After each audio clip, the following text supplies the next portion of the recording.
Hey, everybody. Welcome to another episode of This Is the Owns. I'm your girl, Mandii B.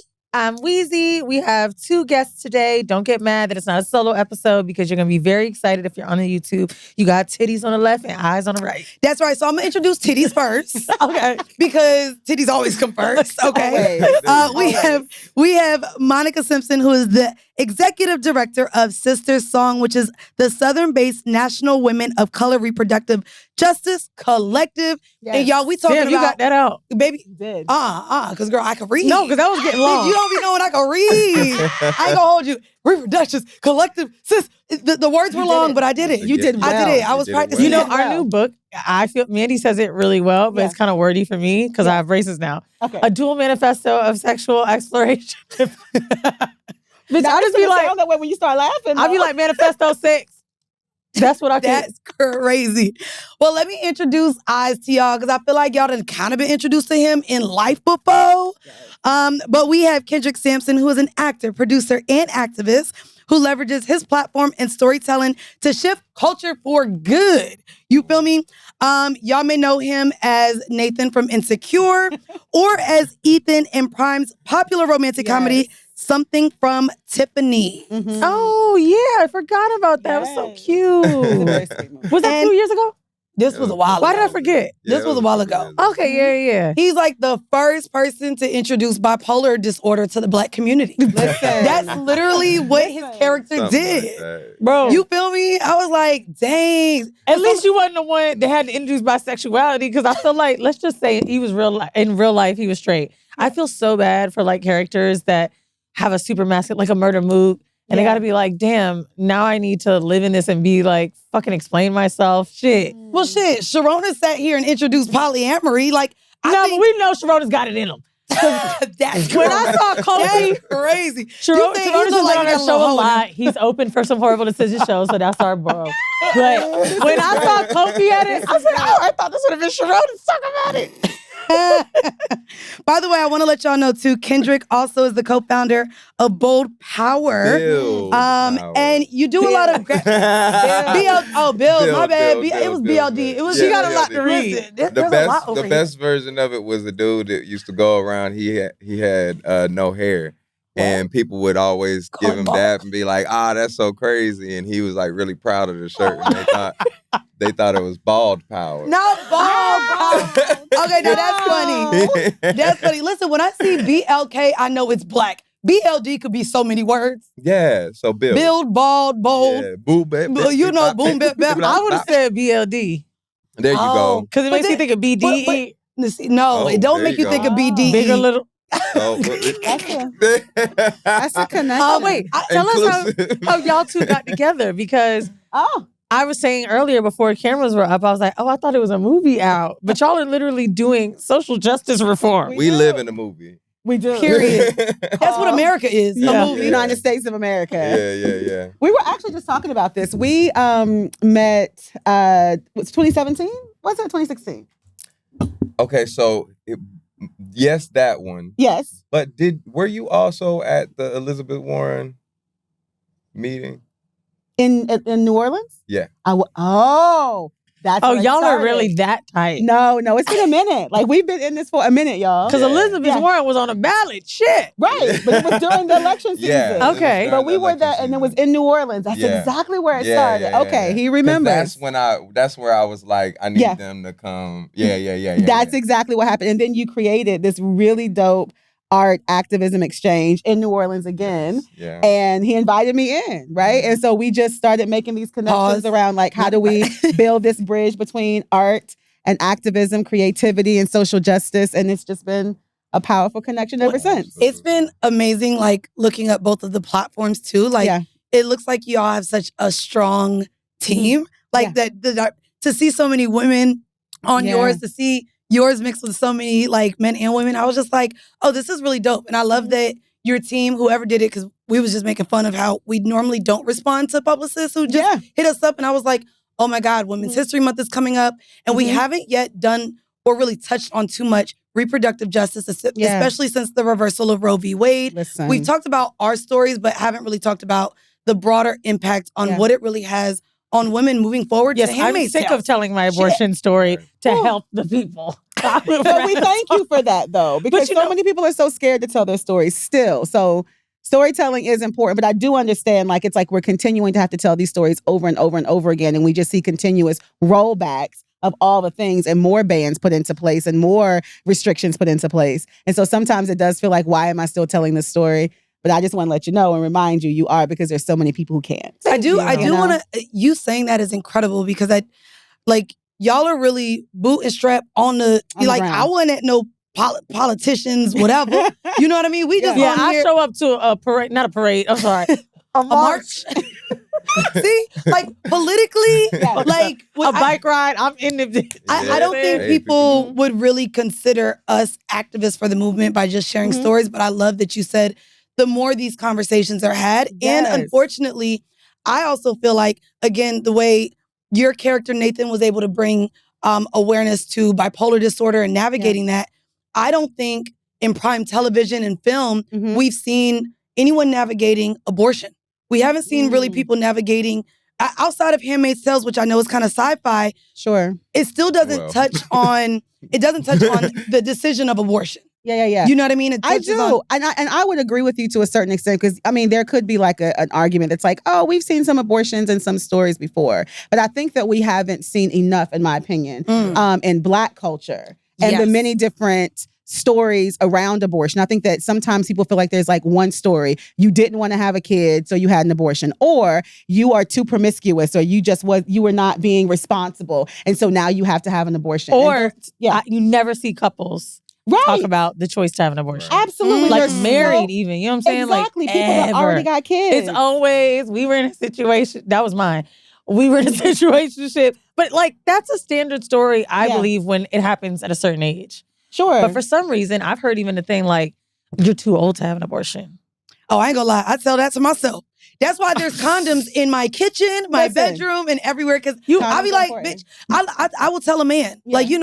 I'm dating someone 8 years younger than me right now. And I'll literally be like, baby, I'm too old to be out here having an abortion. I'm responsible. You know what I mean? Like, hold on, wait. What? You and your nigga use condoms? We use condoms. Do not do this. That's why we get in relationships. That is crazy.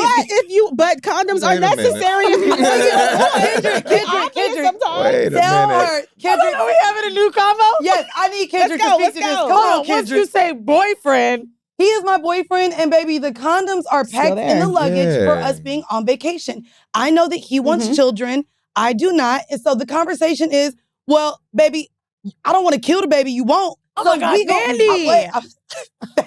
Oh, this is so good. Kendrick, you look shocked. What?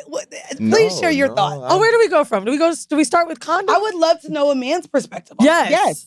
The man's perspective on having sex with condoms in a relationship, because I touched on a lot of things. Let's start with that. Literally,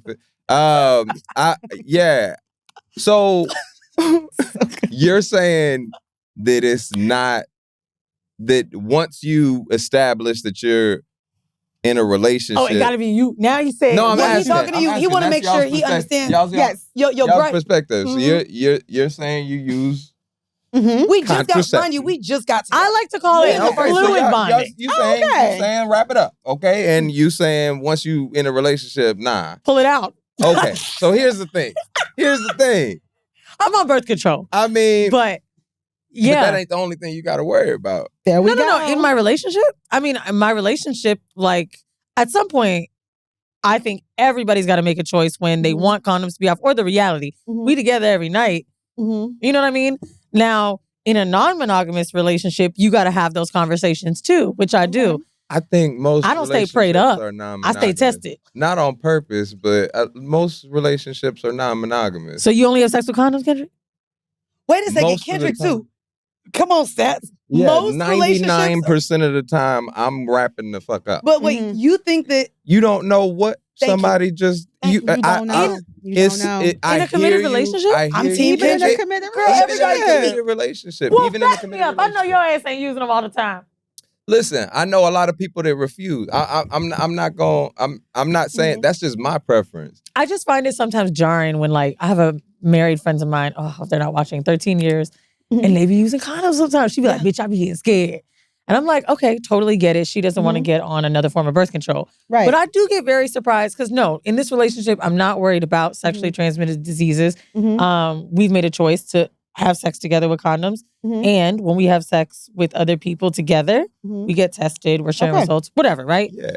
But what you're saying is even in that committed relationship, you still don't feel enough trust? If you would have to establish a really high level of trust. Delusion. I guess I'm there. A really high level of delusion. You wasn't using condoms with your ex-boyfriend. I didn't want a baby, and there was a reason why I felt safe there. Right. I'm saying though, like using the condoms. Yeah.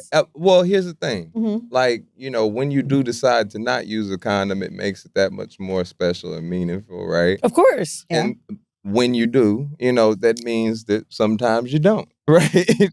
You know what I'm saying? Sometimes and I don't expect I'm coming from a completely different perspective. I don't do relationships like that, and I don't really. So that's why you had 99%.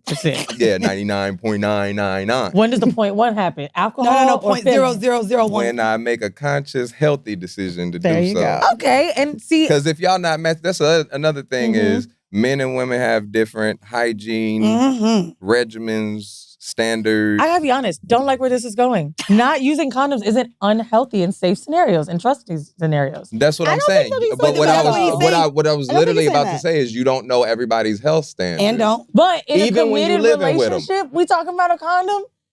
Yeah, you don't know a nigga health and you decided to make him your man. But especially non-monogamous, what about a woman you pick up on vacation or a woman you meet at a bar? Right. Like not knowing who all they fuck with. Really, even results, like that's not a common conversation, especially with people who aren't sex workers. Like I was dating a couple last summer, and a lot of my friends thought it was crazy that they wanted test results before we did anything. Because a lot of the casual people that are not in lifestyle also aren't getting tested. Let's be real. Yeah. I mean, that is a thing. And everybody don't wash their ass. When was y'all last? Not everybody don't watch. When was y'all last test? My last test was, I just went to the doctor January. That's recent. My chart is January 14th. Yeah, mine was in January. Okay, I feel like we later than I do not engage with penis. Let me just be very clear. I do not engage with penis. You don't engage with penis? No, I've been off penis for about 20 years. Oh, girl, you gonna be good. Let me tell you something. I've been off, 2000s. Monica, can I ask you? Yeah. What makes you go? Like, it's funny because this has been a conversation on Housewives recently on how someone could be married to a man for 20 years, get out of the relationship and end up with a woman. This happened in Roni. It's happening in Beverly Hills. What makes you go from having dick, it being, because dick is beautiful, it's great, it looks nice, to then just saying, I'm done with it for 20 years? I don't think it looks nice. Let me be very clear. I always thought it was a very weird thing. It never was for you. I was just like, this is a very interesting looking thing. And I was it was very interesting. So here's the thing. I think that there is a wide spectrum of sexuality, right? And so you can be on the very far end of straight. Like you are dick down, right? And then there's the other side that's like, I am pussy down. I'm on that side, right? Okay. I am very much into that side, right? And there's a whole bunch of stuff on the in-between. I think, and there's an in-between. And I think that whenever you are, especially as you're aging, and sometimes I think with some of these aging sisters, because we have not been taught pleasure throughout our life, then we are conditioned to think that we can only have a certain type of sex, a certain type of intimacy. And that shit gets boring very quickly. Ooh. And so then once they realize that, I have some freedom, I'm making my own money, I'm not dependent on other people, I can actually try some other things. I can eat pussy now. I'm going to try to eat some pussy. You know what I'm saying? I may like it. I may not like it. You clearly liked it. Why do you think financial or like economic status may come into play with sexuality? Because again, I think it's about conditioning. The patriarchy. It is about patriarchy at the end of the day. So we still live in a country, even though Black women, we doing a lot better than what we used to. We still at the lowest end of the economic bracket. And we've been taught, I know I was taught, especially as a Southern Black woman, you get you a good man that's going to keep that good job.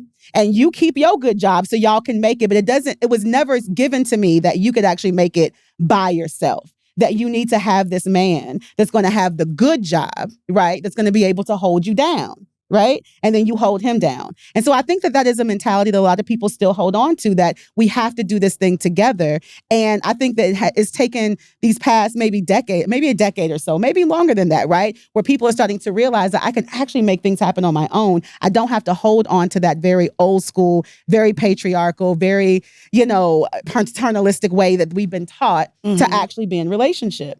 So I think that all of that connects in people when they think about how they want to enter into relationship, stay in relationship, what types of relationships they want to be in, what types of sex they have, because a lot of us grew up in the church and it's like, we ain't taught that we can do sex in all kinds of ways. We're not taught that you could like really have fun in this thing. It's like, it's for a purpose of procreation. You have these kids. It's not about pleasure. We're not taught about pleasure. You're really making me think. I host a lot of HIV awareness dinners with Gilead surrounding Black women and the rising rates. Yeah. And the constant conversation is always centered around our sexual education never got to pleasure.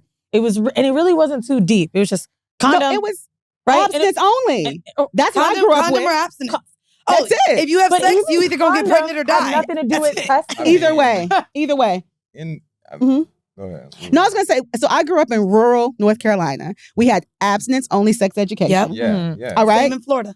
And we were incentivized to not have sex on prom. They told us if you didn't have sex on prom, they was going to give you this coupon to go to Pizza Hut to get a pizza. Shut up. So, not the Pizza Hut coupon. Yeah. And I took the Pizza Hut. But how would they know? How would they know? I fucked on prom. You know what I'm saying? Like, that was definitely... Run me my coupon. Give me my personal pan sausage pizza. That shit was delicious. By the way, back in the day when you could go to Pizza Hut and they had the buffet. Oh my God. And a single pan pizza. Oh my God. Pizza Hut done fell. Is Pizza Hut still around? It's still around, but it's not the same. Oh, I didn't know. I just got it from my construction guy today. For 13 years. I ain't seen no Pizza Hut. Kendrick, have you heard Monica tell the story of being incentivized to not fuck? I was. Because I'm not going to hold you. That's insane. It's insane. But so many people grow up with this story. Yeah. Like, we were told, don't fuck. But I started fucking at a very young age. Why? Because nobody was teaching me about my body. And so I wanted to know about my body. Nobody was validating me. There wasn't a lot of people who were feeding into me, right? So I felt like I needed to get that from somewhere. And so that's why I started having sex with men, because that's what I was told that I had to do. If somebody would have told me that your first sexual experience did not have to be with a man, my life would look completely different. Girl, I don't count mine. Me and my friends definitely dry humped and played school and teacher and all this shit. We were too scared to do that. We were dry humping. Like, we was... I wish I could have dry humped. Or in Florida, it's called hunching. You wasn't hunching. I was hunching with panties, though. I was hunching with panties and clothes.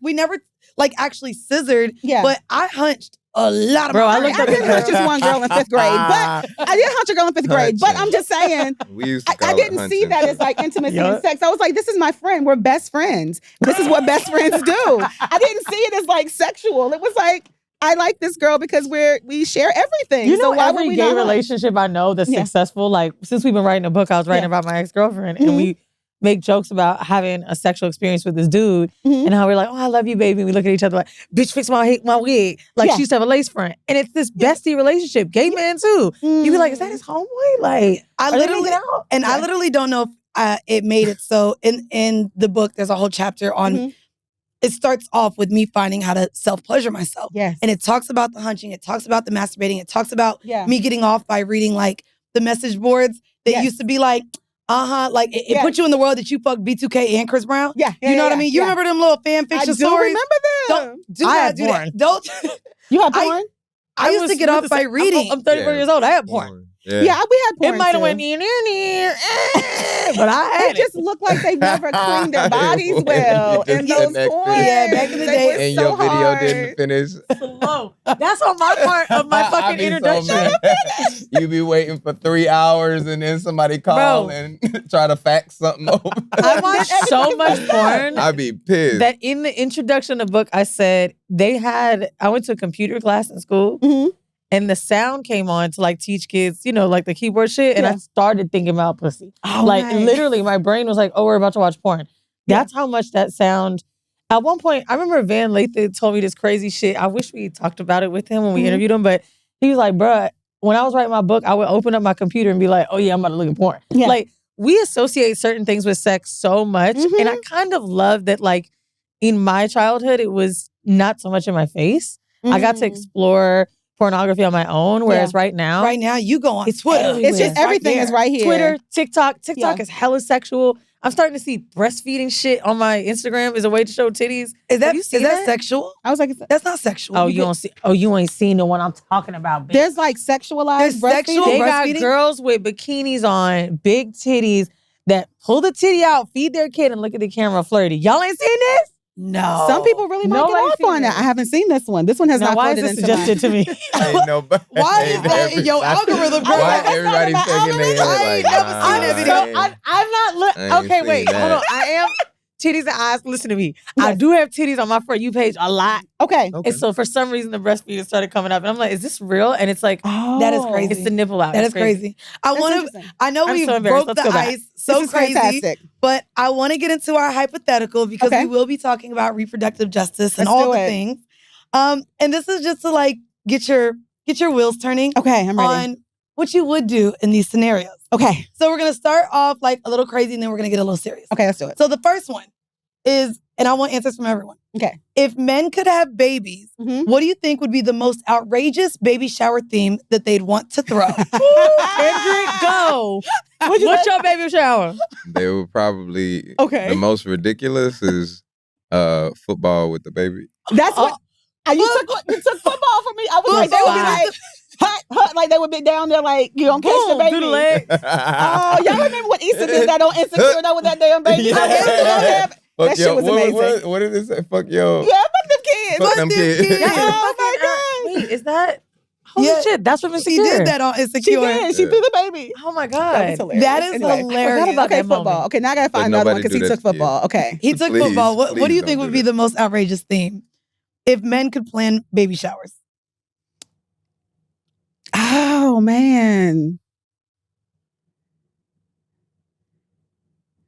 I don't know why the Kappas came in my mind for whatever reason. I don't know. I don't know why, but I feel like it would be like a fraternity baby shower. Like I just see. Imagine a Q-Dog one. I just listen. Like a strip club. It would be like in a strip club, maybe. Yeah. But I just Kappas fall into my algorithm all the time because in my mind I want to be a Kappa, and only because I want to do the little roll thing. But I have too many titties and I can't do it right. Now that's a porn.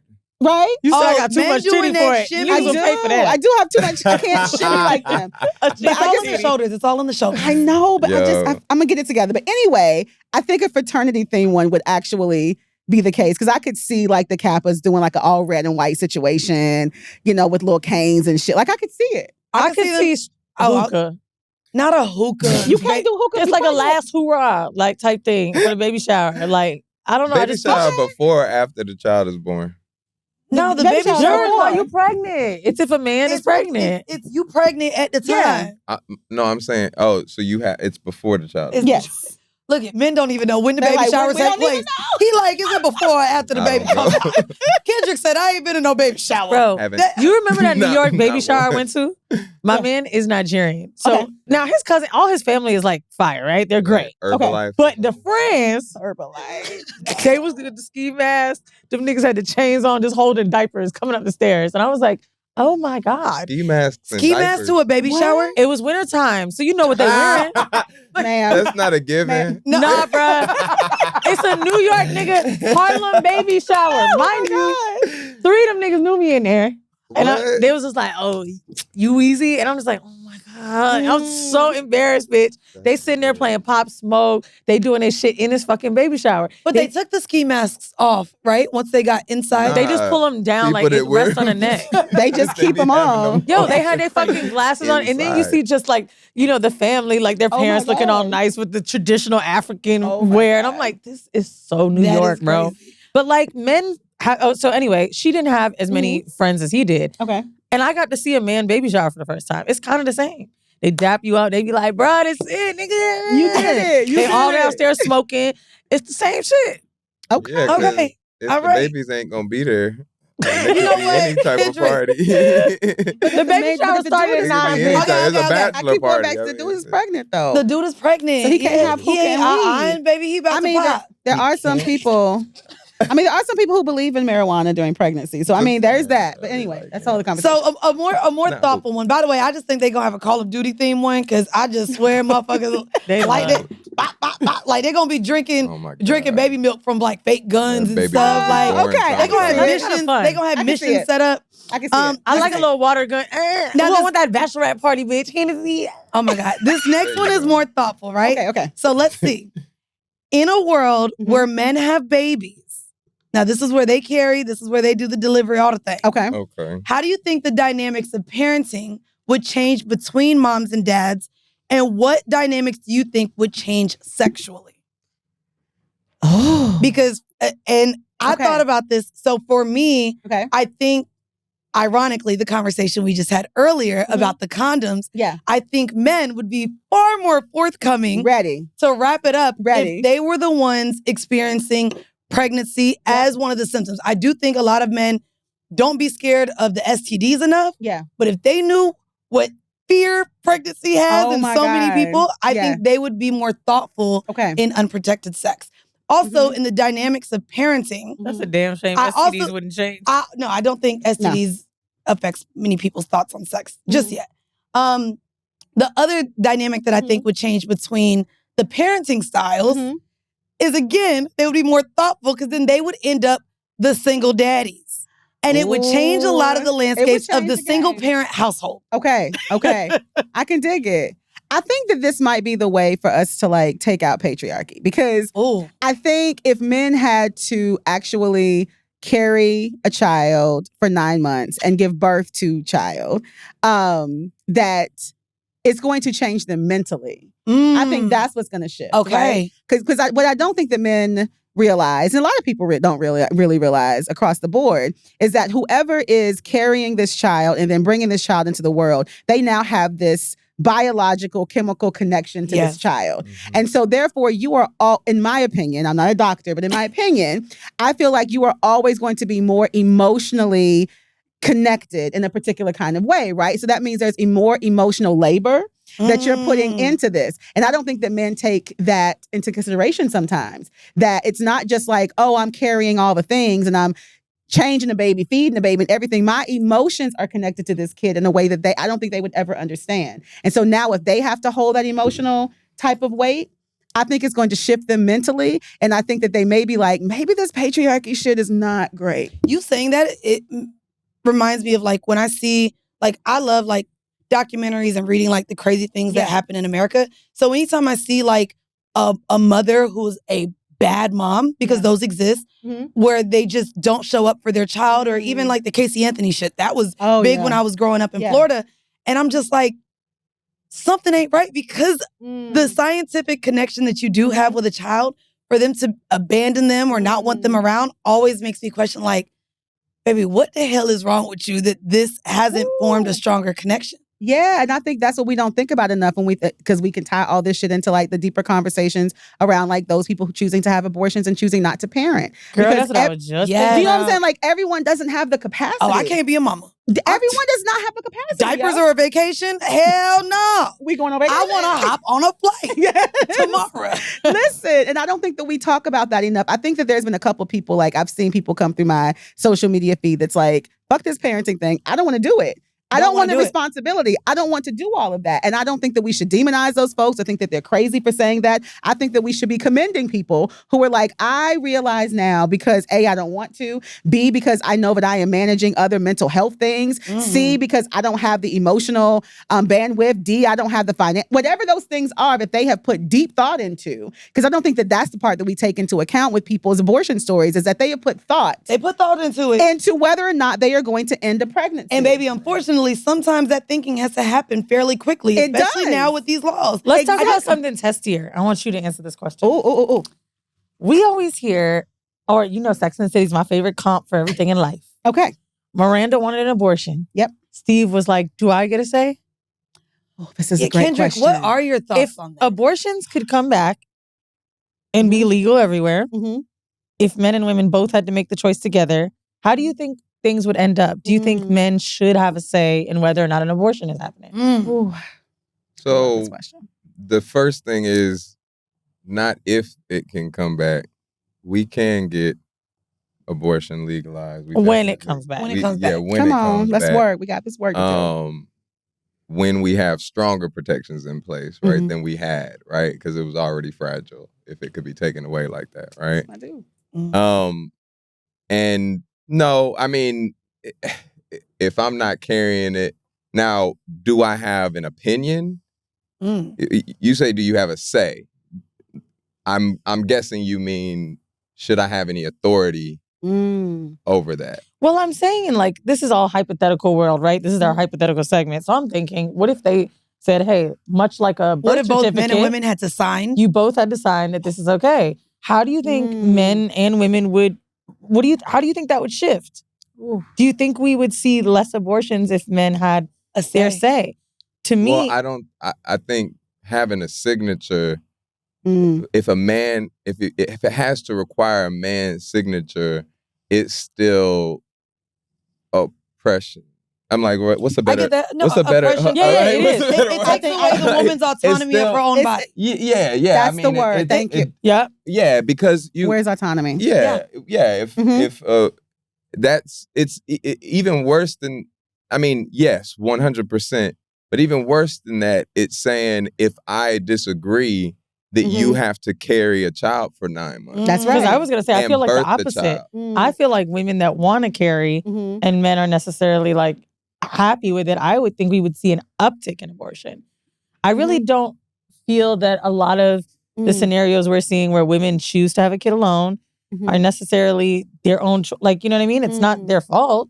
It's that this guy's like, yo, you want to do that? It's up to you. We see that scenario so many times. So when I think about abortion in that way, I'm like, I wonder if the shoe was on the other foot where men had to have the choice as well. Are we going to have this baby together or we're not? Would we see it go up? Would we see it go down? Meaning he has to stick around or? Well. Because what's the commitment? There we go. Right. That a man has to have. Is it financial? Yeah. True. So because if we depending on the American legal system, then we fucked altogether. So what is the contract you entering into with the person? And then where's the accountability to that contract? Is it the community? Is it, her dad and your parent?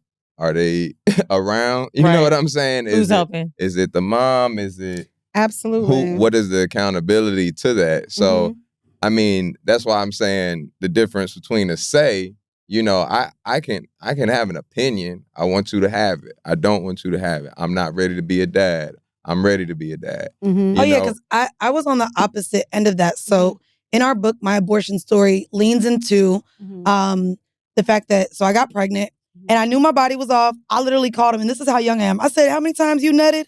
Because I count nuts. And he counted 5.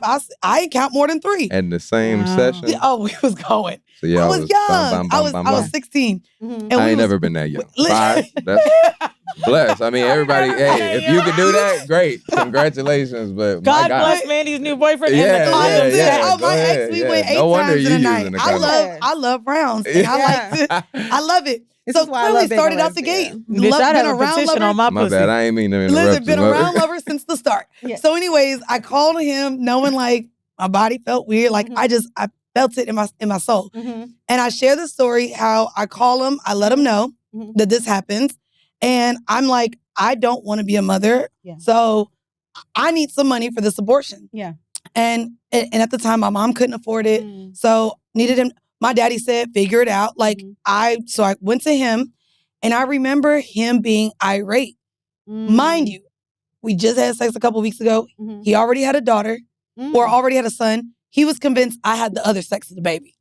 So he was like, you about to kill my son. You about to kill my... And that was... I swear to God, that's not funny. You said what? He was convinced what? He was convinced that I was carrying the other sex that he wanted. Like, he wanted another kid. And so when I told him I was pregnant, he was like, oh, I know you carrying my seed. Like, but he was convinced. And I was like, well, I'm not having it. And he chose not to help me at all. And what's crazy is made the best decision of my life because the week I even went, nigga phone like kept going dead. talked to his friend. He got locked up. He was a gangbanger. See? Named Elmo. Shouldn't have been fucking him anyway. Oh, wait. But this is also my fault. This is Weezy's fault for sure. We were 16. We were 16 and we went over to Tampa. But he had a Fast in friend. the ass. He had a friend. Oh. The friend was Elmo. Been there. The friend was Elmo Elmo. because why was it? Because he was a blood. He was a blood. I mean, you know, this is getting better and Sesame better. Street. I'd also just want to add, we are great. Put the camera on me. We are good people. Gangbangers. Oh, well, I did fuck that one gangbanger nigga 3 years ago. But that was a 1-2 thing. And I was in LA. It happens. Now, hold on. It's in a war. Gangbangers are good people too. Yeah, doesn't matter. listen. I'm just saying, my decision to get an abortion with a man who ended up being locked up while I was pregnant in my first trimester, I'm just glad that it ended up that way. But I say all that to say, I was in that predicament where it was my choice. I wanted to do it, despite the fact that he actually wanted me to keep it. And because of my decision, he said, I'm not helping you pay for it. I'm against this. And he literally, I remember him yelling at me, you're killing my child. And that happening at such a young age might be why I'm so pro condom now and don't want to experience it again. I was fucking distraught because it was a decision that I had to make where both my parents also couldn't financially help me. So I'm going into my junior year of high school. I can't afford this. Right. He got locked up. So my friend who worked at Cold Stone, literally, shout out to Keita, literally had to help me pay from her Cold Stone check. I was expecting Was it the name Keita? Cold Stone. Cold Stone. Shout out to Cold Stone. Shout out to Cold Stone. You helped pay for my abortion. They got that free birthday I hope month. they align with us. I hope they line. But you know what? I think the other thing that what comes up for me in your story. I know, right? I was like, who Cold Stone better align Let's with check us. it. Let's check and see.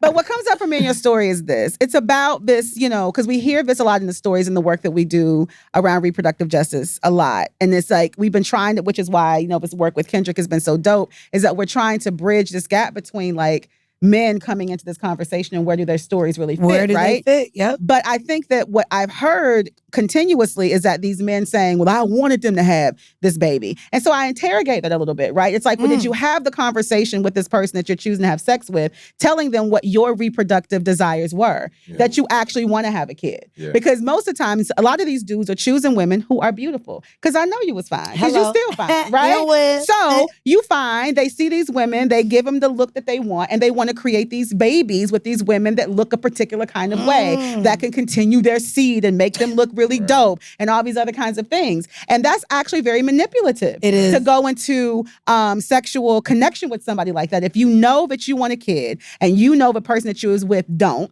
then why are you... We didn't have that conversation. I was young and dumb with the belief, I just started having sex. I'm not going to get pregnant in year one. And you know, like, I was just like, just a little Cold Stone fact here. Cold Stone. Okay. Not only are they involved in politics. Okay. The owner of Cold Stone, Doug Ducey, is a Republican politician. Oh, shit. Who's the governor of Arizona. Also backing Trump, supporting Trump. Well, you know what, Mr. Nigga, who Ducey, thought the owner was a fucking... Mr. Ducey? I mean, will that make it even better? No, that's I love this. Yeah. Ducey, you paid for my abortion. Yeah, boom, boom. Yeah. Ducey with the big Let's clip that up. Cold Stone. Cold Stone, thank you for Sponsored that. by. Sponsored by Cold Stone. You know I do want to, speaking of Republicans and all the things, normally we play a clip for our reactionary. Okay. And I need your Kendrick specifically, because he was unaware that this was a thing. So back in January, of course, immediately following Trump getting in the motherfucking office, Mississippi decided to introduce a bill that would fine unprotected sex. So the bill is around contraception begins at erection. So Mississippi is embarrassing. They might be more embarrassing than Florida, okay? So that Bible is big and on the belt. Listen. Them niggas said, don't even get a hard dick. So a bill to ban unprotected sex without the intent of procreation has been filed, here's the surprise, by a Democrat in the Mississippi Senate. The bill is called Contraception Begins at Erection Act. And while the bill is called snarky jokes to be jabbed, the bill's author acknowledged the intent is to get a political rise, of course, but also for people who are against abortion to finally have reasons as to why the fuck they're planning these stops on women.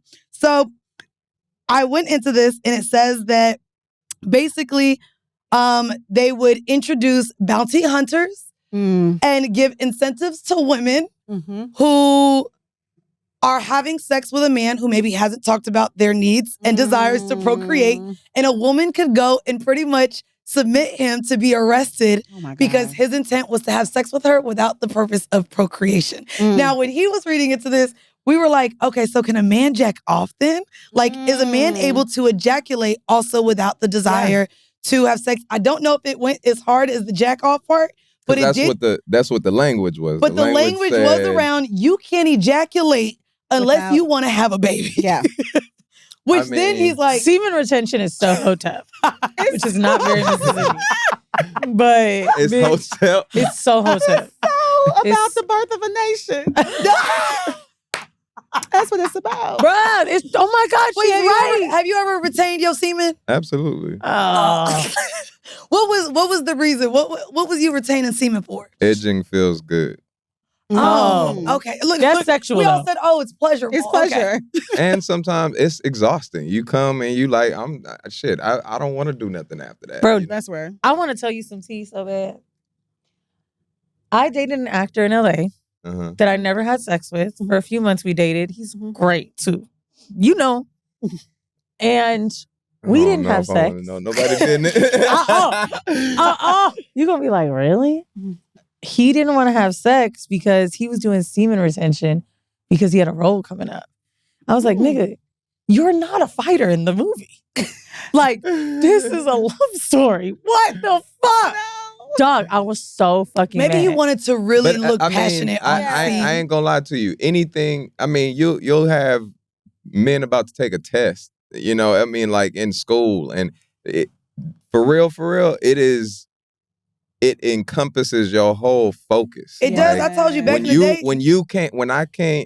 When I want to fuck, I want to fuck. Okay. And I can't focus on nothing else. But fucking. And if I want to put everything into whatever you're doing, a goal, something that I'm trying to achieve and be productive, because if I don't, then ain't nobody gonna want to fuck. Right? Bro, at one point, I need to have these feeling your hard dick in the bed and you can't, and then, oh my God, Kendrick, I swear to God, one day this production house was like, listen, we want to do a rewrite. I was like, we fucking. You rewrite that motherfucker and we fucking. You know what's crazy, but no, I do. And maybe this is where I know we get into like the gender war topic of it all and how men and women are different. Yeah. But you may actually be, maybe that's like a chemical thing with men. Cause like back in the day when I was dealing with athletes, playoffs, I got no dick. They was focused on winning a ring. Cause they want more, they want their testosterone. They want it. We got money on the line. They need their legs to work. Yeah. But have you ever had sex and try, a few weeks ago, shout out to Trap House, coming. You can also screw up your back and other things. That's bullshit. Okay, that's bullshit. It is not. No, I went there for a workout and I was tired. You know what? Kendrick did say he ain't never been young. So nigga, you might just be talking from an old man. I got herniated discs and shit. That leather jacket do look, see, Monica's is new and trendy. Yours look like vintage. It is. See? Oh my God. This is a lot of dick talk. Monica, can I ask we you want to talk about pussy again. Can I ask you, love this so much. and I guess there's three women did here. We ever get to the have we what happened? The headline. Oh no. Oh, okay. Well, I wanted to go from that to actually asking both of you, especially because this is what y'all do. Are there any laws that have been passed that actually do stop or hinder a man from having autonomy of his decisions with his body? Like, I'm curious to know, like, knowing that this was passed, but also just to get a uprise, but also knowing Roe v. Wade was was reversed, knowing that it's kind of easy right now for them to say women can't do this, women can't do that. Yeah. Is there any law that exists that does limit a man's decision with what he does? I honestly don't know, and what I do know is that we have been trying to track and find where people are trying to flip the script in some of these ways. Okay. But what is also very real about the different state houses, because a lot of these things are happening at the state level. At the state level, right? Yep. What's true about these state houses is that they are still very much overwhelmingly ran by white men. Yep. Yeah. Right? And so to move a bill that would put any pressure on them is damn near impossible. We're, like in the state of Georgia, we're trying to move like progressive maternal health, and that's still impossible, right? Like, it's still an uphill battle to even get midwives credentialing, like our community-based midwives together. Like, I mean, all of those fights are still hard. So to think about trying to do something that we know is going to like put them on the defense is damn near impossible to think about, because the legislatures are not set up that way in most of our most impacted states right now. I ain't gonna hold you. I signed this bill. Okay. I want it passed. Kendrick, would this bother you at all? So here's my thing. I mean, I don't encourage any more incarceration, any more policing. Okay. I don't encourage anybody to encourage bounty hunters to do anything. Okay, valid. You're right. I would not. I don't want to give the state any more power than it has to do the damage that it does. So that's fair. I don't believe. Then you said that. Now I take my answer back. And more police. I don't believe in police. I don't believe in prisons. But it's not gonna work for us. To be real, I think all that shit can go. Wait, you don't believe in any prisons, for police? Level? I am, abolitionist. Oh wow. 100. I think that there's not accountability in it. If there was an accountability in this legal system, then somebody would have been held accountable for slavery. Hold on, wait. We got to go a little bit deeper into no prison. I like we this. I disagree. I believe in death penalty and prison. Yeah, so you trust the racist ass state to kill people? Let me tell you, I don't trust anybody. That's what I'm saying. But to me, it's what you're saying is that you trust the death penalty, which means who's killing people. And who's making that choice? Mm-hmm. So unfortunately, it's going to be humans. I'm not saying I'm not a nonviolent person. Right. Okay, so let me make it clear. Yes. I don't trust white supremacist institutions to have the responsibility to do anything and to have the yes or no over anybody's life. Agreed. So, and I believe that these state government are set up to be that. And the systems. And the federal government is very much a system steeped in white delusion and violence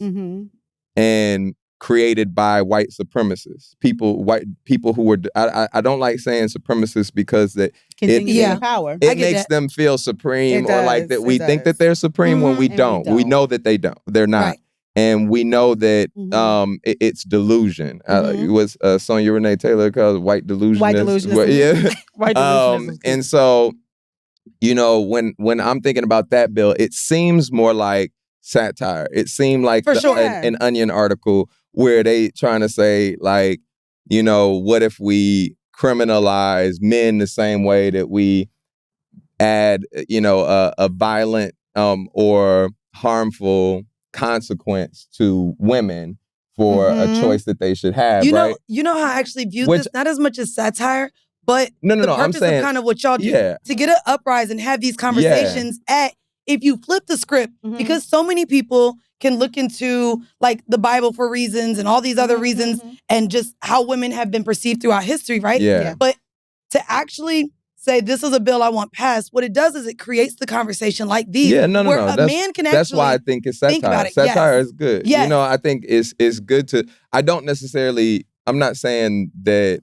I don't know the Democrat. I don't know who's doing. I don't know their intention. Me neither. And who they're connected to. Because these types of things, if you're trying to insert some type of cultural intervention, as I like to call them, in the work that I do, or satire, whatever it may be, then you have to be connected to the people, right? And so I don't know if it's Democrat either. So we don't know if they're connected to community. Have they talked to people about this? Because if you're gonna create, are they funding Planned Parenthood? We just don't know. So if you're trying to put something in the community to cause some level of disruption, then what are you doing to ensure that when you cause a disruption, that you're creating some level of safety around those that are going to inevitably be the ones who will be impacted the most? Yeah. Because that's what's going to happen in this type of bill. It's not going to be the white supremacists or white delusionists, right, that we are going to get caught up in this potentially. It will be our Black brothers. It will be queer and trans people. It will be those people that they are going to try to demonize more. Yeah. It doesn't work in our favor. They're always going to use it against us. Yeah. And I do think that, I agree with you that I think it's useful in conversation to say, hey, this is the impact that it's having on women. This is the impact it's having specifically on Black women. Right. This is the disproportionate or whatever, however you want to frame that, around the truth, right? But if you have the same accountability. And I don't want to call it accountability because it's not really. It's just a threat. It's violence. It's harm. You know, it's not proportionate to what is happening, right? It's making something a crime. I don't like using these big words like criminalization. It's making something a crime that's not a crime. You know what I'm saying? To have a hard on. Well, I was talking about abortion, but absolutely, yeah. If I get hard, you know, and I come, I mean, I would have got arrested yesterday.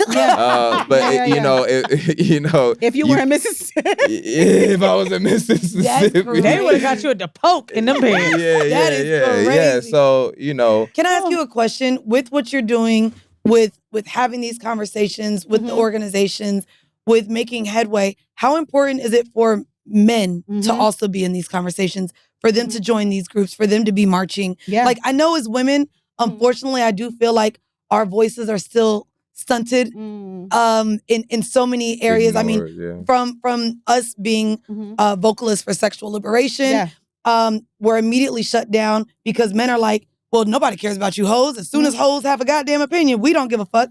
How important these whole ass niggas, men talking. Oh no, when we went on the Breakfast Club, just the way we want to be ethically non-monogamous.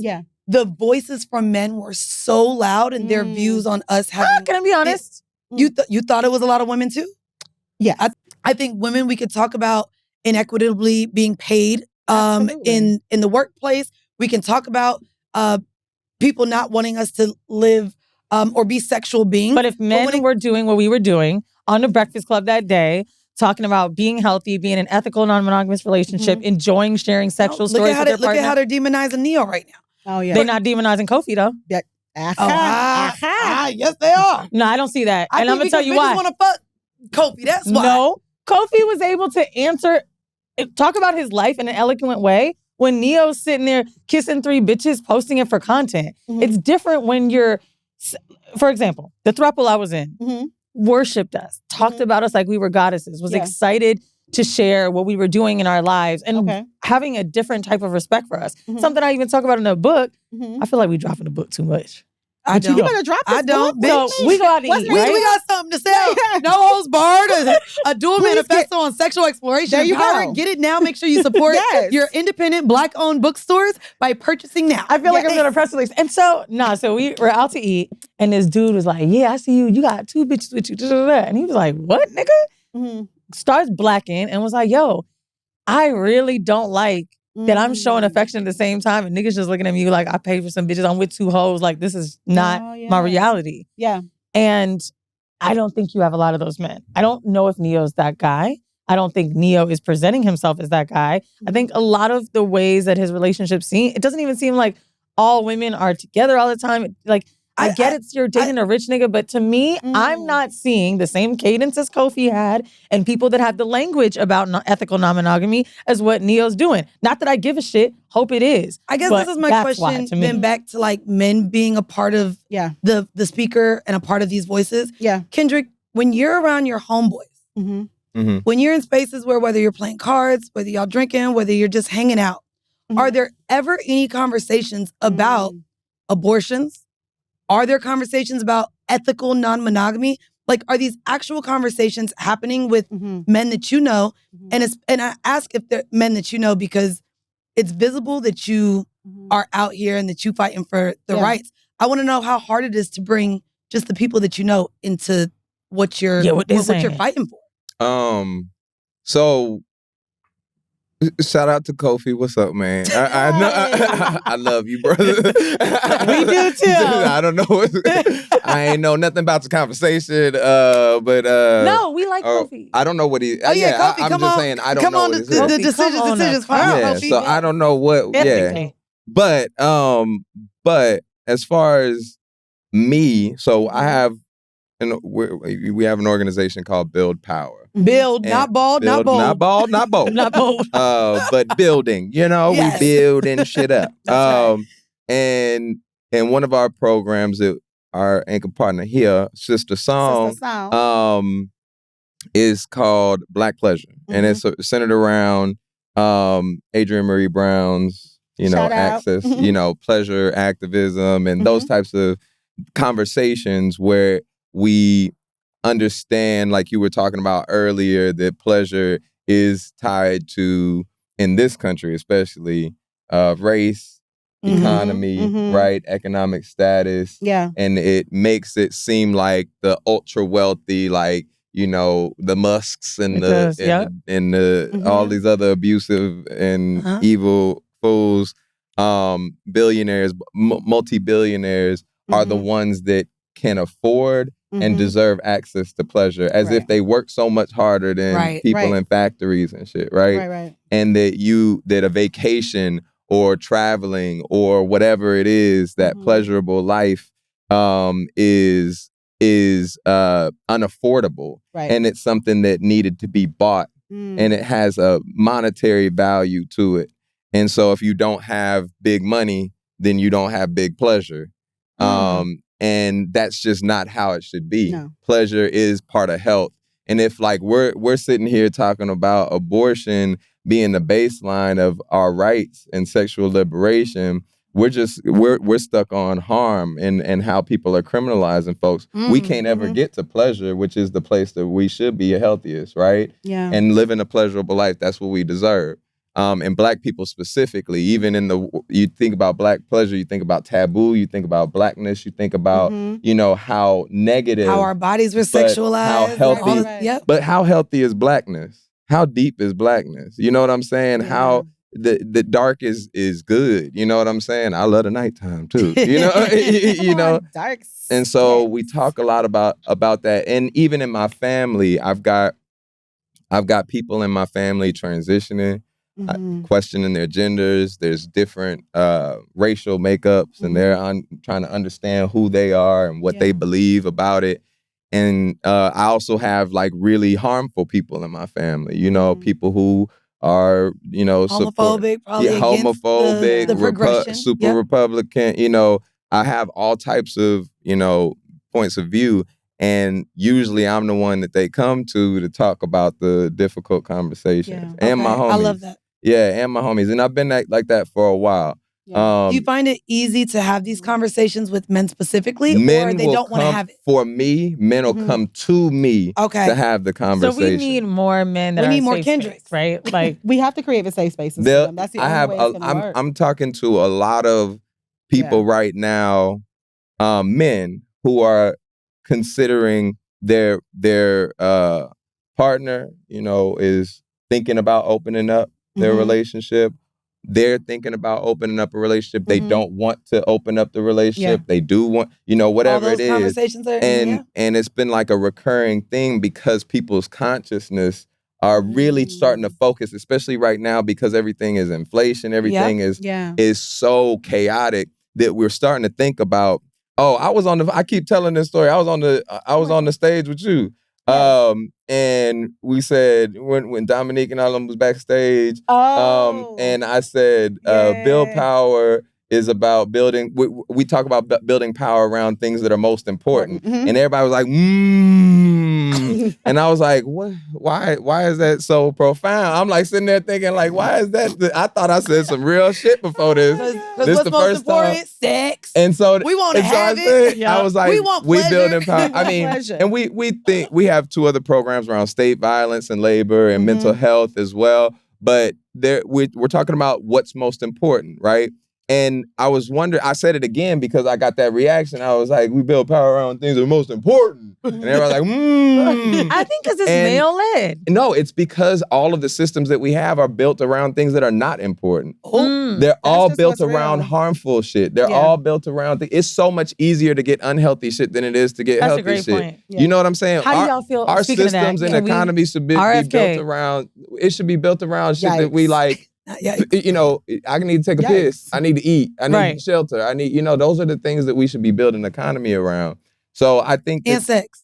And sex. Like literally. Food and sex sounds great. Sex, please. Get us a little healthier. Food, sex, you know what I'm saying? And I think for us, this is why this is important for us. We do this reproductive justice work, and I know that might be a newer way of people hearing this work because a lot of people are reproductive health and rights, and they think Planned Parenthood. They think of like, these other organizations that have historically been white-led organizations, right? Which, no diss to them, they doing their job, no diss. But reproductive justice was created by Black women. I love that. In 1994, y'all. So 30 years ago, Black women were sitting at a table saying, how do we ensure that bodily autonomy and human rights are at the forefront, right? And so that does mean that we want to make sure that we have the human right to not have children. And we need to make sure abortion access is not just a federal right that only gave us a small portion of what we needed because access was not guaranteed, but that we have it to the fullest extent. How do we make sure that we can have the children that we want in the ways that we want, right? Where are our midwives? Where are our birth workers? Where are the people outside of this? Oh, there you go. I was like, children, wait, do we want? Yes, because I think that most people think the only way you can have a baby is you go to the hospital and you have a baby, and that's not true. No, right? It's not. Have it in your living room in the pool. You can have it wherever you want. You know what I'm saying? And you can have so many opinions about that, girl. Oh, I'm so excited to talk about it. But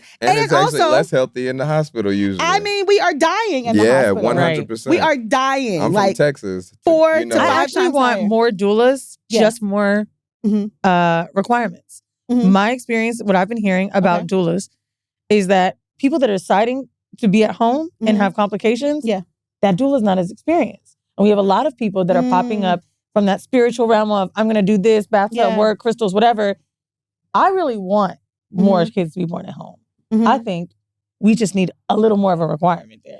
I agree. I think you got to really make training, but I think you need to think about where you're getting your doula from. Are you just getting a sister who is selling crystals on the side of the street? Which there's no diss to that. Maybe you're a dope ass doula, but are you actually going to people who have been trained? Ancient Song Doula Services is right here in New York City. Oh. This is a Black woman led organization, Chanel Portia, who has been training doulas for years. There are so many different places, right, that we are actually training people up. Let's Talk About Sex. Absolutely. So our national Let's Talk About Sex. Seriously. Doulas got to look.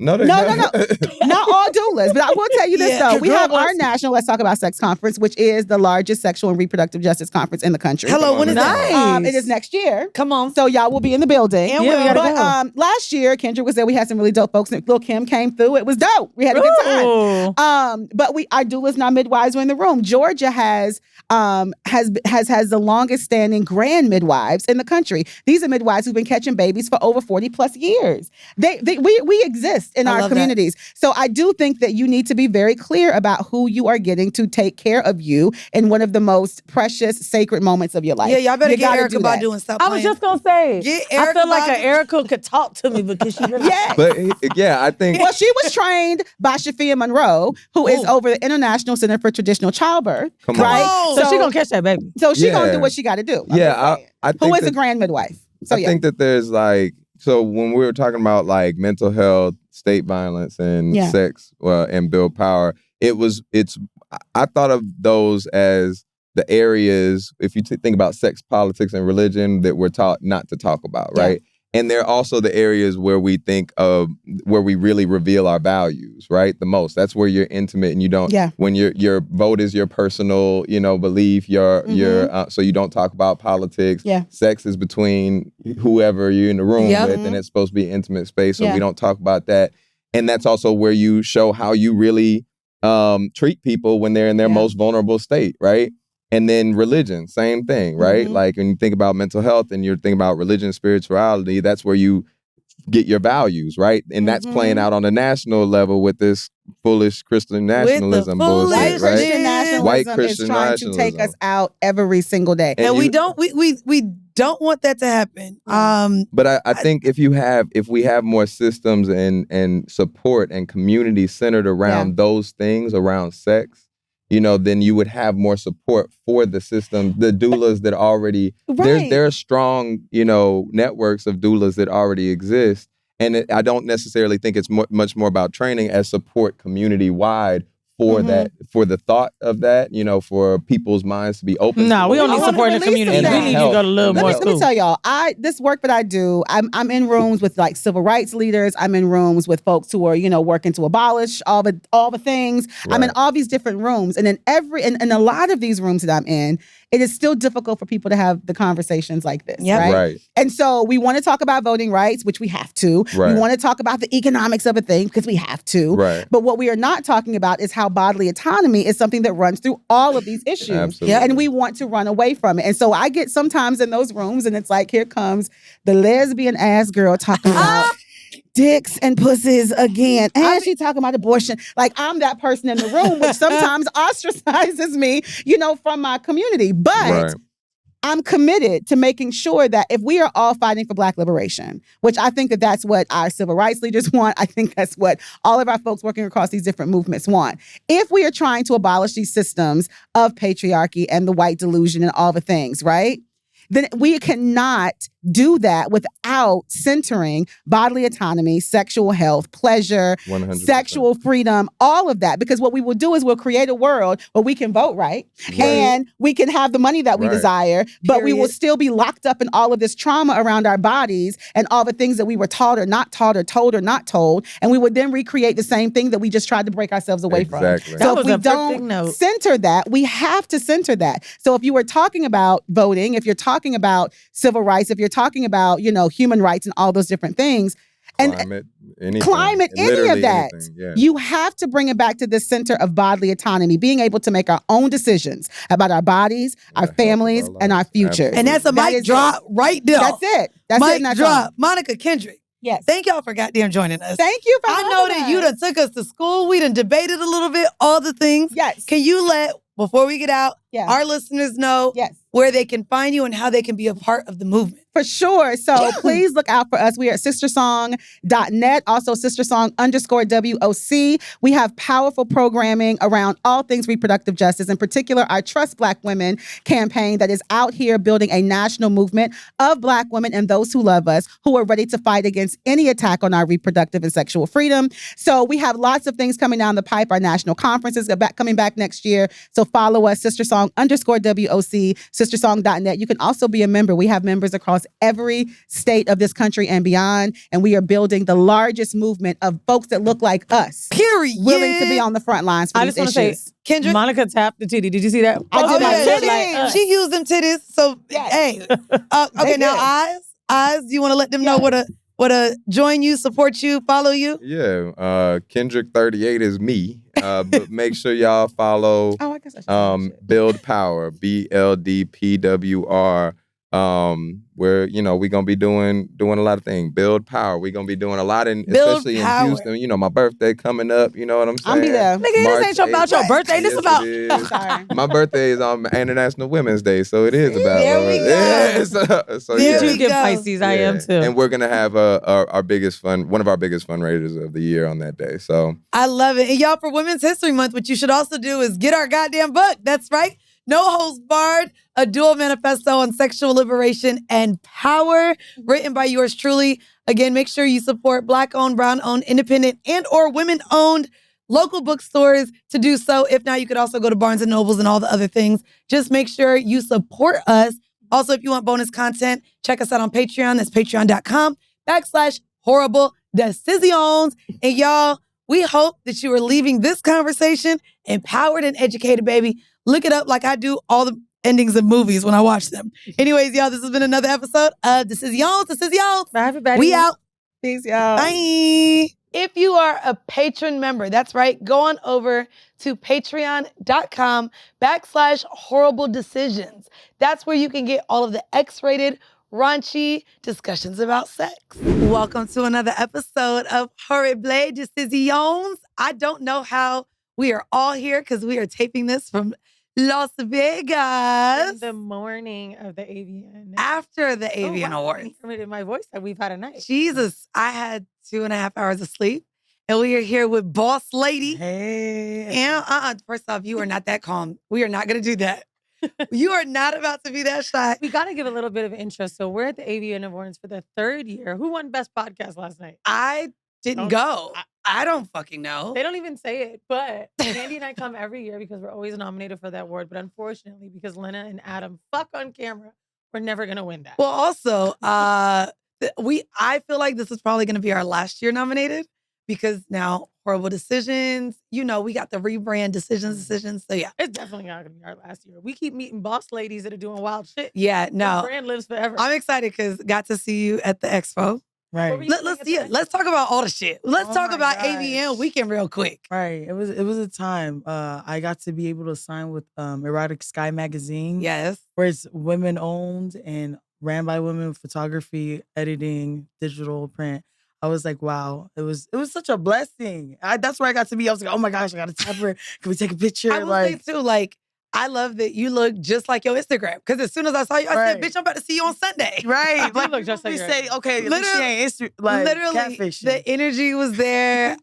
Wait, there's something very special about Boss Lady we didn't say. She's our first poly guest. Yeah. And I'm saying that to be facetious. Like, we talk about everything under the sun, all this polyamorous shit. We've had a few Asians on, but I ain't gonna hold you. When she said, yeah. When you said that, I literally was about to be like, bitch, we done had mad niggas on here but Polynesian. Yeah, Polynesian. I was like. So when I think about Polynesia, in my head, so I watch a lot of 98 Fiancé. I know what Samoan is, but there's Tahitian, there's Tongan, Hawaiian. Yeah, there's a lot of islands. And when you first came out and started doing content creation, were you one of the only ones that you had seen? No, that's when like fans would start DMing me a whole list. Like Fijian men or everyone else? Yeah, like there's all these other women's. And I was like, wow, that was dope. Like they're the ones that put me on game. Like Jayla Page, I found out she's Samoan. Like it was just so dope. Like meeting other women. I was like, oh my gosh. And I really feel like that's where my husband is at. Right. I ain't gonna hold you. I can see you with a Samoan. We were saying that. With the motherfucking tribal tattoos. I literally was like, "Where's my Roman Reigns at?" Like, I am now. Uso brother. I am now. I follow them too. I follow all of the WWE. You know why I feel like black so women love Samoan and like Tongan men? It's because it ain't white, it ain't Latino. It's like right there for us. Yeah. No, they something else, but I like them. And there are people of color that are so special that also we don't get to see many of on the East Coast. Like, I feel like West Coast gets to have a lot of experiences with even Hawaiians. But not until I was in my 20s, I made my first Polynesian friend, which is crazy. I had a friend growing up in middle school. She was Tongan. Oh, and wow. Her and her sisters actually danced at Disney World. She was making bank at like 13. Damn. But I, like, her brothers, her whole family, like, I've actually, like, been around them. Shout out to Caitlin. And so, yeah, like, but I don't meet them much in New York. Right. That is true. Yeah, but they're all in. So are you Mormon as well or no? No. Okay, because you know that's where the community is. Yeah, they're all in Utah if you're Mormon. They're all in fucking Utah. Which is also a mindfuck for me. What? That's swinger state, a big swinger state. No, it is. No. But the Mormon Finding part. out. But that's how I found out was through Polynesians. That I was like, where are you going? And then like one time, one of my aunts was like, I'm going to a swinger party, and I had to Google what it was. And I was like, oh, damn. Wait a second. We got to get into that. Your aunt just said, I'm going to a swingers party? Yeah. And explained it to you? Like, how old were you? I was like, I just turned 21. Yeah. I'm like a late bloomer. Did she tell you to come? She wanted me to, but I think I got arrested that night. Okay. All right. Okay, I think I got arrested that night. With level one. Something you said that I thought was really interesting is that you'd only slept with 3 people before making OnlyFans. Yeah. How old are you? I started at 27, yeah. And then I was in always long-term relationships. Oh, okay. That's what it was. Okay. I didn't like explore until after. So a lot of your sexual experiences for the first time are on camera now. Yeah. So let's get into that. Oh my God. You started OnlyFans a year ago. Yeah. Literally. It's January. You started last January. Like, even doing pro scenes, like getting paid scenes, I was like